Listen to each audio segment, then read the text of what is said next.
New Durga jewellers Sirsa. Khariya वाले प्रभुजी सोनी व पीली मंदोरी वाले सज्जन सोनी का भारत सरकार द्वारा मान्यता प्राप्त मशहूर hallmark jewellery showroom new Durga jewellers Parshuram Chowk Sirsa. अधिक जानकारी के लिए संपर्क करें 9813932001 या 9466697217।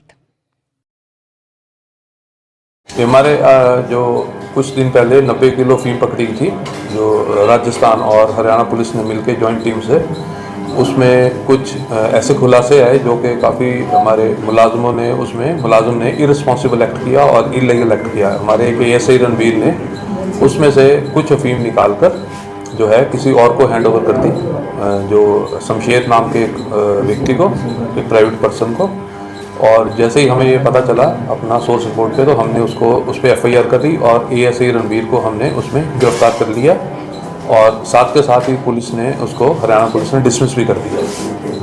और इसके चलते हुए जिस प्राइवेट पर्सन को उसने अपनी जो अफीम दी थी इसमें से निकाल के, उसको भी फतेहाबाद पुलिस ने अरेस्ट कर लिया, गिरफ्तार कर लिया और उस पर भी कार्रवाई चल रही है। अभी तक तो जो है प्रिलिमिनरी जांच में वहाँ पे तो फतेहाबाद में चल रही है, जो वहाँ उन्होंने पकड़ी है, बट यहाँ पे अभी जो कल ही उसको अरेस्ट किया है और उसके हिसाब से इन्वेस्टिगेशन चल रही है और जो भी सामने आएगा, जितनी भी होगी वो सारी बताइए।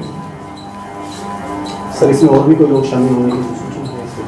इसमें अभी तक जो है इन्वेस्टिगेशन बिल्कुल प्रिलिमिनरी है, बट इसमें अगर कोई और भी मुलाजम या कोई भी प्राइवेट व्यक्ति शामिल इसमें अगर संलिप्त होगा तो उस पर भी कठोर से कठोर कार्रवाई की जाएगी। इसमें हरियाणा पुलिस का एक क्लियर मैसेज है कि ऐसे जो है मुलाजम जो कि इस NDPS के धंधे में संलिप्त हैं या ऐसा कोई हरकत करेंगे, उसको कहीं भी बख्शा नहीं जाएगा। तो रणवीर का ये पहला चांस था क्या? इससे पहले भी कोई बरामदी की गई सामान से कोई इधर उधर खुट करता था?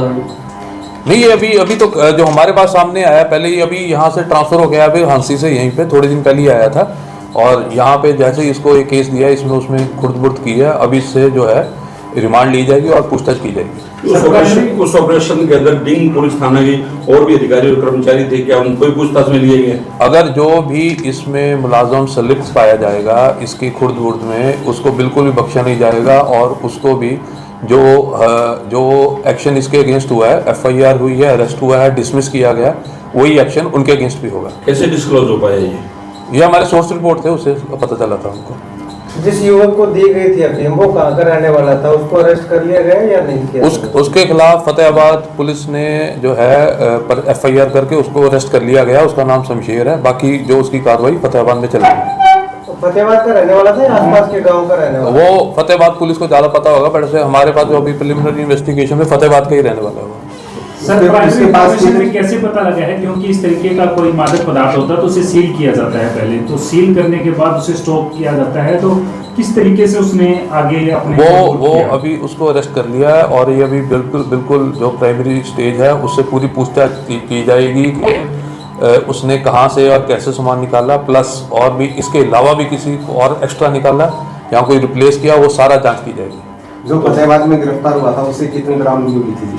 उसकी फतेहाबाद पुलिस को ज्यादा। नारकोटिक्स को जो टास्क फोर्स राजस्थान की थी, उसे सूचित किया गया इस मामले में?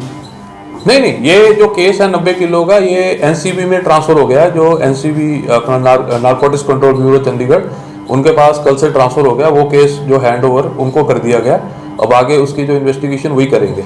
सर, इस केस के अंदर राजस्थान पुलिस भी इन्वॉल्व थी क्या? उनको भी इन्वॉल्वमेंट दोबारा ली जाएगी, कंसेंट लिया जाएगा उनसे, बातचीत की जाएगी?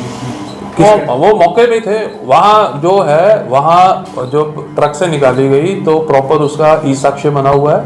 ई-साक्ष्य में वीडियो बना हुआ है जिसमें राजस्थान की पुलिस भी वहाँ पे प्रेजेंट थी। हमारे जो DSP से वो भी वहाँ प्रेजेंट थे। उसकी जो एक प्रॉपर प्रोसेस होता है उसी हिसाब से सील किया जाता है। तो वहाँ से बिल्कुल कोई चांस नहीं है कि वहाँ से कुछ आ गया। उसके बाद क्योंकि ये सेकेंड आई था इसका, तो उसके बाद इसको हैंड ओवर की गई थी। तो हैंड ओवर करने के बाद इसने कब और कैसे उसको खुर्द-बुर्द किया, वो इसका पता किया जाएगा। की ओर अपना अभियान चल रहा है जिसमें सिरसा पुलिस लोगों को भी जागरूक कर रही है, अपील करती है तस्करों की सूचना दो। माल खाने में सिरसा पुलिस के माल सुरक्षित नहीं है, खाने में अफीम सुरक्षित नहीं है, हनी ट्रैप में सिरसा पुलिस शामिल मिलती है। तो कैसे जनता विश्वास करेगी सिरसा पुलिस पर? देखिए, विश्वास की बात यही है कि जैसे ही हमारे पास ऐसी कोई भी एक्टिविटी की जो जिसमें हमारे कोई मुलाजम संलिप्त हो, उसके खिलाफ हमने ठोस से ठोस जो है कार्रवाई की है, जिसमें अरेस्ट भी किए गए, उनको डिसमिस भी किए गए और प्रॉपर एक्शन लिए गए। तो ऐसा नहीं है कि हमने कोई सिरसा पुलिस ने जो हमारे उच्च अधिकारी हैं उन्होंने मामले को दबाने की कोशिश की या खुरद-बुर्द करने की कोशिश की। और ये मैसेज ही इसलिए दिया गया कि मुलाजमों को कि अगर जो भी ऐसी एक्टिविटी में इन्वॉल्व मिलेगा उसके खिलाफ ठोस से ठोस एक्शन लिया जाएगा और जो है किसी को भी बख्शा नहीं जाएगा। ये फतेहाबाद के किस थाने का मामला था सर? ये फतेहाबाद अभी जो पुलिस में वहीं कार्रवाई चल रही है उसकी। और क्या जो पूरी खेप है उसको दोबारा से उसका वजन वगैरह किया जाएगा? हाँ, वो सारी अभी इन्वेस्टिगेशन दोबारा की जाएगी। वो एनसीबी को वैसे भी केस ट्रांसफर हो गया, अब एनसीबी देखेगा उसको।